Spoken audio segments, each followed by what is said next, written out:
Okay, we're going to solve this equation not using the quadratic formula. No. We are going to complete the square to solve this quadratic equation. Okay, and so because my coefficient is -3. I want my leading term to be a +1. So I'm going to divide the entire equation, each term in the equation, by -3. So -3 divided by -3 is going to be -3 divided into -3x squared leaves us with just x squared. -3 divided into, so this is what I'm doing. I'm saying -3 x squared divided by -3 and 9x divided by -3 and 7 divided by -3. Okay, so that's what I'm doing in my head. So that leaves me with -3x here. And on the right-hand side of that equation, that's going to be a -7/3. Okay. All right. So completing the square. So we know that we want to leave myself a little space here. So I know that I want to take my middle term here. I just made it look kind of weird. I know that what I'm doing is I'm creating a perfect square trinomial, okay, and completing the square. And so I want to take this term. So -3x, and I want to take the coefficient, and I want to divide it by 2. And then I want to square that. That's going to be that third term here. And so what I'm doing is I'm taking, I'm going to take, just do it over to the side here. I'm going to take -3, because that's the coefficient of x, and I want to divide it by 2. And then I want to square it. That is completing the square. Okay? And so I know a negative times a negative is going to be a positive. So that's really going to be a +9/4.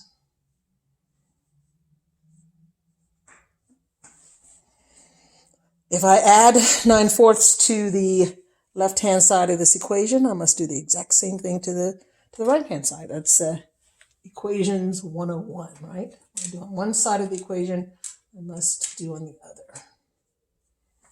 Okay? So that is completing the square. Our strategy in completing the square, I just said it. This becomes a perfect square trinomial.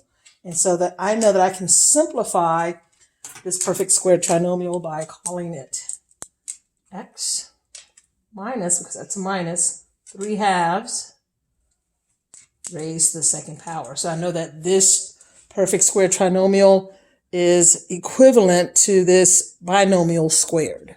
Same thing. So that's my left-hand side simplified. Okay. I'm going to go to the right-hand side and combine these two terms. So, I don't know, common denominator is 12, of course. So 12, this becomes 12, let's see, -28 over 12.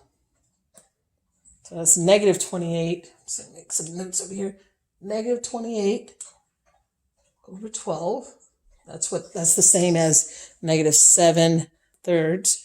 And a +9/4 becomes, let's see, +27 over 12. +27, so plus 27 over 12. And so I combine these two things, and that's just going to be a -1/12.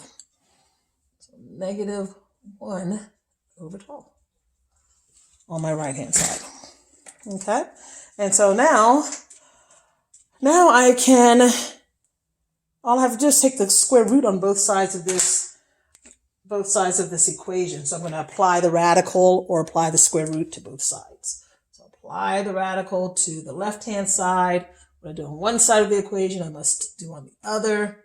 So apply the radical on both sides of this equation. And so I know that my radicand is a perfect square. And so radical x minus 3/2 squared it simplifies to x minus 3/2. I see that I have a negative in this radicand. There's an imaginary number there, so I can just rewrite that as positive, right? I can rewrite that as positive, plus or minus. No, I forgot to say plus or minus here. Plus or minus. So I don't have two answers. So plus or minus radical 1/12, 1/12 times I. And I know that I is the same thing as I is equal to the square root of -1. But this is how we write it. Okay, next is just to finish. It's one step left to add 3/2 to both sides. X is equal to 3/2 plus or minus radical 1/2 times I. Which is, the I can go in front however you see it.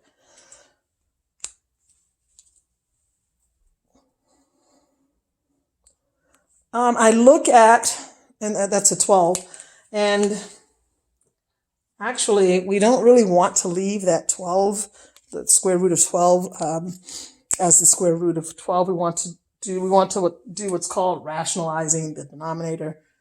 And so, yeah, we definitely should not leave that answer as such. And so that's not the best final answer. Your teacher probably going to take off points if you leave your answers like this. Yes. So we definitely want to rationalize that denominator. And so I'm going to take this problem, say 3/2 plus or minus. I know that square root of 1 is just 1, isn't it? With the square. So I know that I can take that and separate this problem like so.